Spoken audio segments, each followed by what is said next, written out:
Hola, ¿qué tal amigos? Bienvenidos a esta nueva clase de termodinámica. Hoy vamos a hablar del tema mezclas de gases. Mi nombre es Gabriel Fernando García Sánchez, espero que les sirva muchísimo esto que vamos a ver el día de hoy. Aquí vemos el contenido de esta presentación, iniciaremos con una breve introducción, luego hablaremos de las composiciones de una mezcla de gases, vamos a definir lo que es fracción molar, lo que es fracción de masa. Posteriormente hablaremos del comportamiento PVT de mezclas de gases, tanto ideales como reales, y finalizaremos con las propiedades de las mezclas de gases. Entonces, como introducción, recordemos lo que es una sustancia pura. Una sustancia pura es una sustancia con composición fija en cualquier parte. Puede ser un solo elemento o compuesto químico o una mezcla homogénea de varios compuestos o elementos químicos. Cuando queremos relacionar las propiedades de estas sustancias, propiedades como la presión, como la temperatura, como el volumen específico o la entalpía específica, podemos seguir dos caminos básicamente. Utilizar las tablas de propiedades, esas que se encuentran al final del libro de termodinámica, que ya hemos trabajado bastante en las clases pasadas, o utilizar ecuaciones de estado, que son fórmulas que sirven para lo mismo que sirven las tablas de propiedades. Es decir, tenemos dos propiedades intensivas independientes, por ejemplo la temperatura y la presión, y podemos conocer cualquier otra propiedad, por ejemplo el volumen específico, buscando las tablas de propiedades o con la fórmula que se llama ecuación de estado. Nosotros trabajamos ya en una clase pasada la ecuación de estado de gas ideal. Es una ecuación de estado que se caracteriza por ser muy sencilla. Es esta que vemos acá, presión por volumen específico es igual a la constante del gas por la temperatura. Pero también hay otras ecuaciones de estado, unas ecuaciones más complejas pero más exactas. Cuando tenemos un gas que se aleja de ser un gas ideal, podemos hacer una modificación a la ecuación de estado de gas ideal, incluyendo este factor Z, para que la ecuación nos sirva para ese tipo de gases. Este factor se llama factor de compresibilidad. Y recordemos que para hallarlo utilizamos la carta de compresibilidad generalizada, que es más o menos la que vemos acá.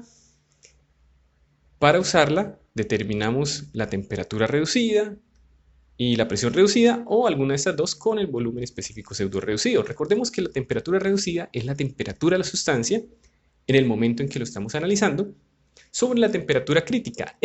La temperatura crítica es una característica de la sustancia que podemos encontrar en las tablas al final del libro. De la misma manera, la presión reducida es la presión de la sustancia sobre la presión crítica.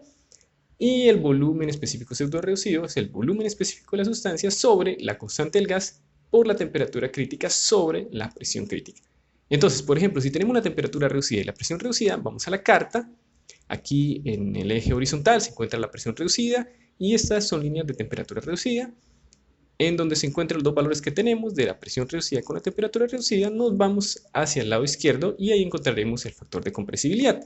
De esa manera podemos utilizar la ecuación de estado de gas ideal modificada para gases que no son ideales. Bien, ahora sí entremos en materia, hablemos de la composición de una mezcla de gases.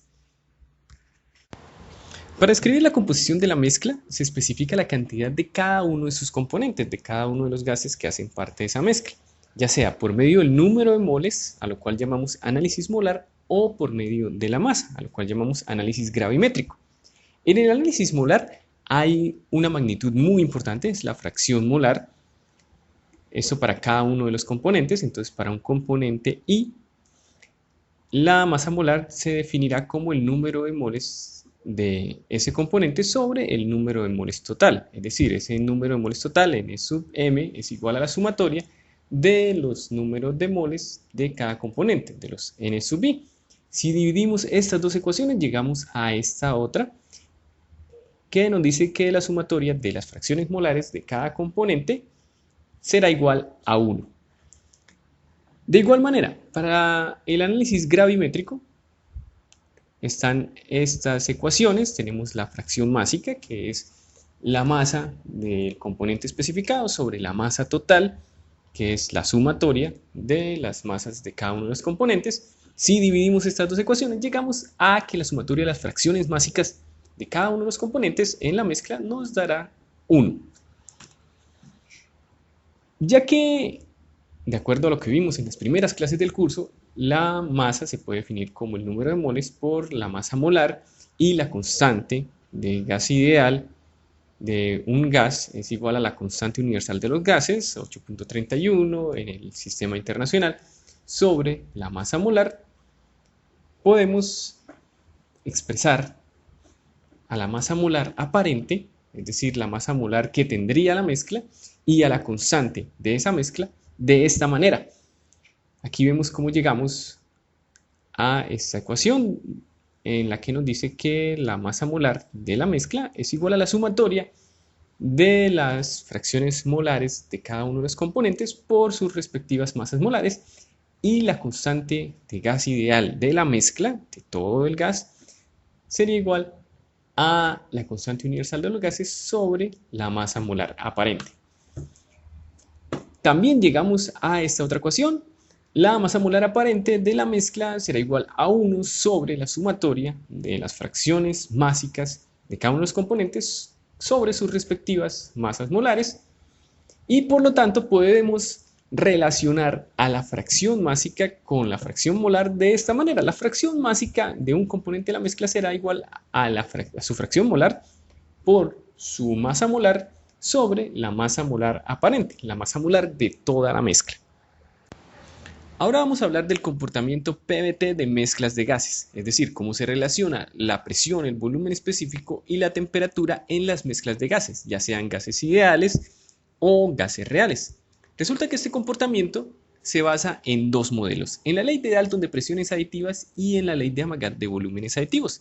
La primera de ellas, la ley de Dalton de presiones aditivas, lo que nos dice es que podemos tomar a la presión de la mezcla como la suma de las presiones de cada uno de sus componentes si esos estuvieran solos a la temperatura y volumen de la mezcla. Precisamente a esas presiones de los componentes se les conoce como presión de componente, es decir, se cumple esta ecuación.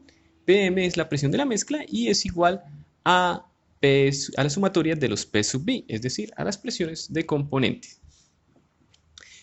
Por su parte, la ley de Amagat de volúmenes aditivos lo que nos dice es que el volumen de la mezcla se puede tomar como la suma de los volúmenes que cada gas que la compone ocuparía si estuviera solo a la temperatura y presión de la mezcla.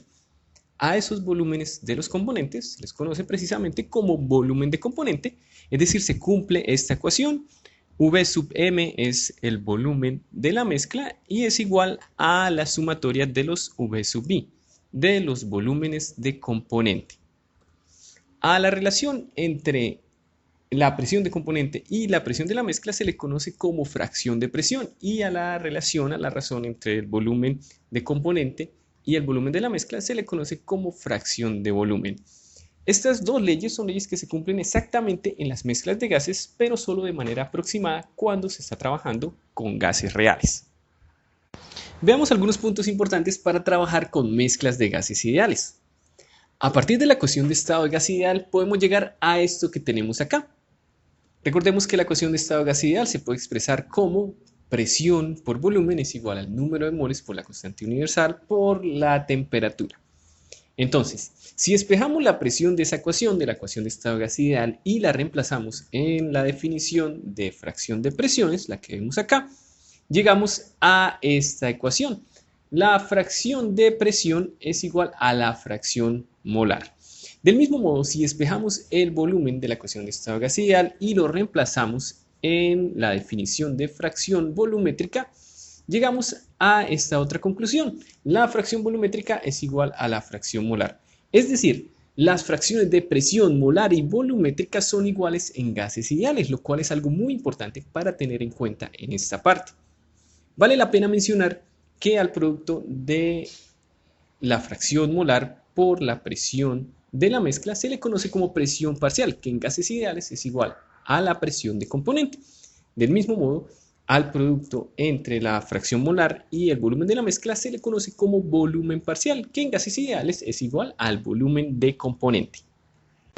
En mezclas de gases reales ya no es adecuado utilizar la ecuación de estado de gas ideal, sino que debemos utilizar ecuaciones que consideren la desviación del comportamiento del gas con respecto al comportamiento de un gas ideal, como otras ecuaciones de estado, por ejemplo la de Van der Waals o la de Bidi-Bridgman, o la ecuación de estado de gas ideal con el factor de compresibilidad, esta que vemos acá y que ya conocemos bastante bien. La cuestión es cómo determinar Z sub m, el factor de compresibilidad de la mezcla. Para ello podemos seguir dos caminos. Podemos utilizar la ley de Dalton o la ley de Amagat. Por medio de esta ecuación decimos entonces que el factor de compresibilidad de la mezcla será la sumatoria de las fracciones molares de cada uno de sus componentes por sus respectivos factores de compresibilidad.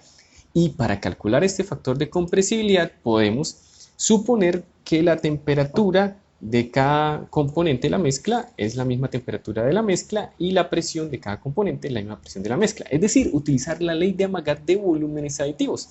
En ese caso lo que hacemos es determinar la presión reducida de cada componente, que será la presión de la mezcla, entonces por su respectiva presión crítica que se determina en las tablas al final del libro. De la misma manera también calcular la temperatura reducida. Con esos dos valores nos vamos a la carta de compresibilidad generalizada y determinamos el factor de compresibilidad de cada uno de los componentes, luego lo llevamos a esta ecuación y determinamos el factor de compresibilidad de la mezcla.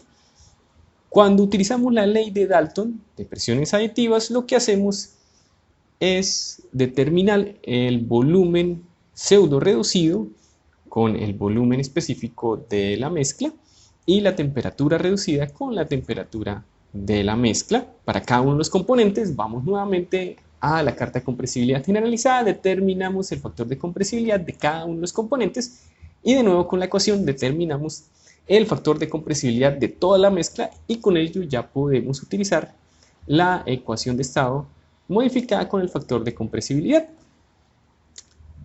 En general se obtienen resultados más precisos cuando los factores de compresibilidad de cada uno de los componentes se determinan con la ley de Amagat de volúmenes aditivos que cuando se determinan con la ley de Dalton de presiones aditivas. Esto es porque la ley de Amagat implica el uso de presiones de mezclas que tienen en cuenta la influencia de las fuerzas moleculares de gases diferentes, mientras que la ley de Dalton las ignora, haciendo que se subestime la presión de una mezcla de gases para un determinado volumen de mezcla y temperatura de mezcla.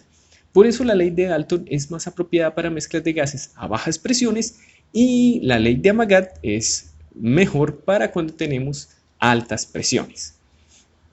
El otro camino que podemos seguir para determinar el factor de compresibilidad de la mezcla es utilizar la regla de Kay, que lo que nos dice es que podemos trabajar a la mezcla como una sustancia pseudopura. En ese caso, esa sustancia tendrá su propia temperatura crítica y su propia presión crítica, que se determinarán por medio de estas ecuaciones. La temperatura crítica será entonces la sumatoria de las fracciones molares de cada uno de sus componentes por su respectiva temperatura crítica y la presión crítica de la mezcla será también la sumatoria de las fracciones molares de cada uno de sus componentes por la presión crítica de estos componentes. Con esos dos valores vamos a la carta de compresibilidad generalizada y determinamos el factor de compresibilidad de la mezcla. Este es un método que nos da resultados que están dentro del 10% de precisión, lo cual es aceptable para propósitos ingenieriles. Ahora hablemos de las propiedades de las mezclas de gases. Para evaluar las propiedades extensivas, es decir, que dependen de la masa, de una mezcla no reactiva de gases, ya sea gases ideales o gases reales, lo que hacemos es sumar las contribuciones de cada componente de la mezcla. Es decir, la masa total será la suma de las masas de cada uno de los componentes, la energía interna total, la suma de las energías internas de cada uno de los componentes y así por el estilo. Esto lo podemos expresar de forma específica como lo vemos en estas ecuaciones. Aquí vemos la energía interna, la entalpía, la entropía, todo de forma específica. También tenemos el calor específico a presión constante, a volumen constante. Aquí lo encontramos en base másica y aquí en base molar, porque recordemos que cuando tenemos una rayita arriba, eso lo que nos está indicando es que la propiedad está expresada en base molar o por kilomol. Por ejemplo, aquí tenemos la energía interna en kilojoules sobre kilomol si estamos en el sistema internacional y aquí la tenemos en kilojoules sobre kilogramo.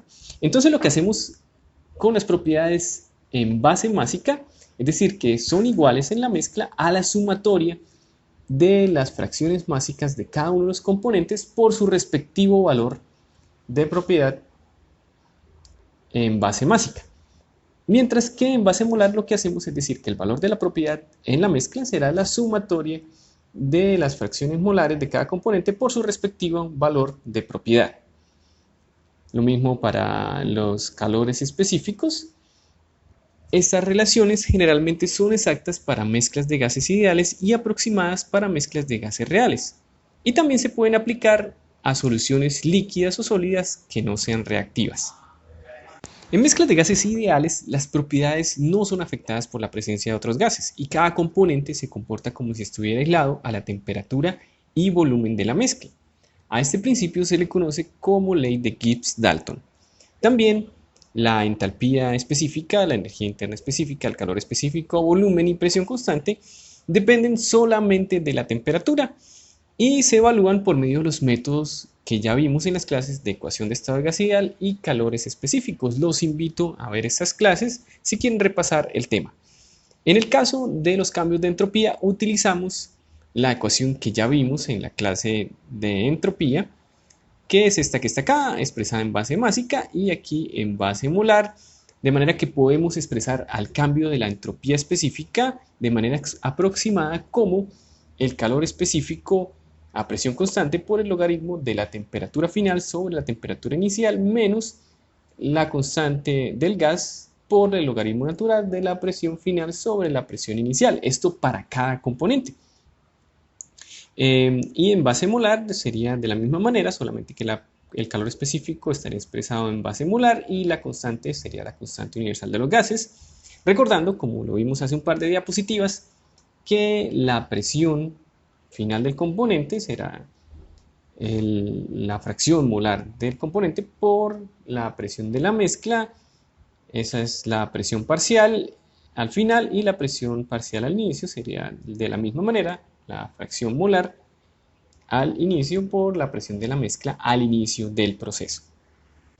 En mezclas de gases reales la cosa se complica un poco porque las propiedades ya no solo dependen de la temperatura.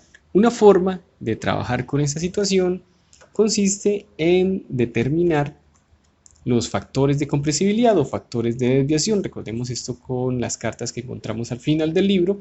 Esto para cada uno de los componentes que hacen parte de la mezcla.